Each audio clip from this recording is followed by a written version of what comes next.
Hozir bu yerda mana shunaqa narsani yo'q, masalan, yechimini qilamiz. Assalomu alaykum. Mana biza Al-Xorazmiy Avenuedan uy olganmiz.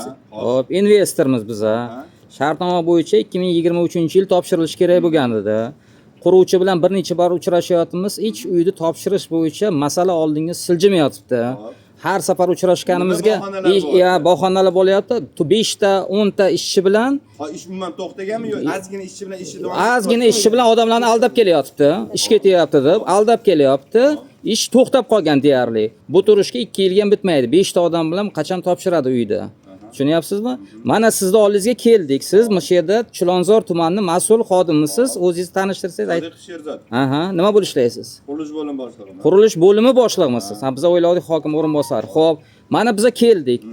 Nima amaliy yordam bera olasiz bizaga? Quruvchining tarafini olmang faqat. Mana siz bizaga shuncha men murojaat qilyapman. Hozir quruvchini bundan oldin murojaat qilib kelgan. Yo'q, men siz shuning uchun oldin olyapman. Oldin oling. Meni gapim bo'lmaydi, men sizga gapiryapman, murojaat qilyapman. Bizani tomonimizni oladigan, bizani amaliy yordam berilishga nima qila olasiz? Quruvchini tomonini olmay turib, bizaga yo'l yo'riq ko'rsating degan maqsadda. Bundan oldin kelganmiz murojaat. Yo'q, mana birinchi marta murojaat Birinchi marta murojaat. Nima sababdan men quruvchini oldin olishim kerak? Oldin ogohlantirib qo'yapman. Uni tomonni olmang-da, bizaga yordam bering demoqchi. Bundan oldingi borgan instansiya hammasi yonini olib kelyaptimi ularni? Yo'q, birinchi marta bizdan kelib chiqayotgan gap edi. Yo'q, biza birinchi marta murojaat qilyapmiz. Charchadi. Biza birinchi marta kelyapmiz.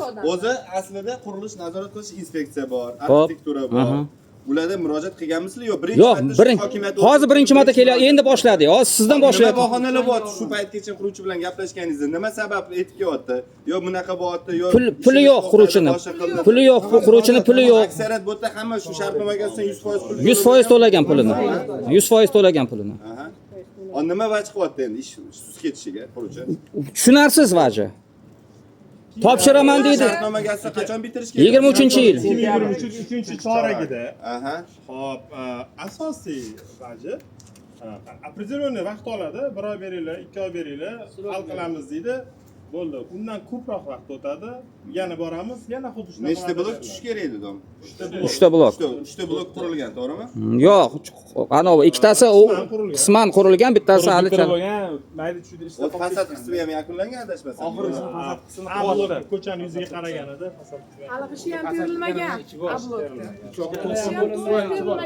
Hali ish terib bo'linmagan. Перегородкалandi bu. Xonadon qolgan shunda berilmagan, topshirilmagan. Umuman topshirmagan. Umuman topshirmagan. Do'stlar kalitini bergan bo'ldi mana. Siz kimsiz? Meni tanishtirsiz. Hokim o'rinbosarisiz. Ha. Bo'ldi. Chaqirtiring. Kaliti berilgan mana orqada bo'ldi. Bu yerda hamma shu xonadon